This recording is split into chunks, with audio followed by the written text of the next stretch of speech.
אהוד היה קשת וסייף מוכשר אשר נהג לגנוב מהעשירים והטלנים. פקודה, תן יד, הוא נותן יד. תן יד. לפקודה, פקודה, ארצה, הוא שוכב.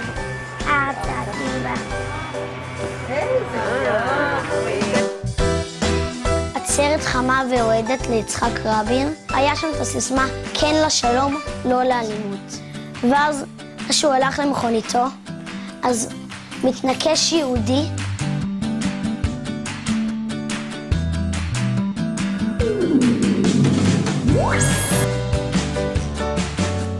ערך החודש הוא שונות, נכון, השונים. עכשיו, תגידו לי אתם, מה, אנחנו שונים? אנחנו שונים? לא. כן או לא? כן. כן, בצד הפנימי אנחנו לא. לפעמים כשילדים שונים, אז יש דעות אחרות, ואז נוצרות מריבות.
ואמרי.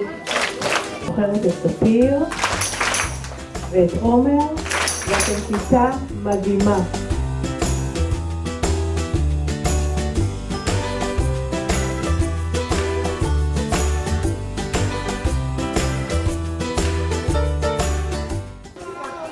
על עזרתך או עקביותך בהכנת שיעורי בית, השתתפותך בשיעור תנ"ך, כל הכבוד רועי, תמשיך כך.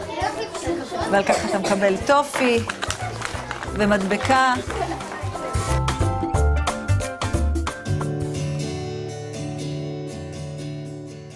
אבל גילה, מה אנחנו עושים בבית ספר שקשור לקורצ'אק? שאלת שאלה מצוינת, רועי. בוא נזכור שקורצ'אק חי ופעל בתקופה שבה לילדים לא היו זכויות. הוא בנה את בית היתומים שלו בצורה מיוחדת מאוד.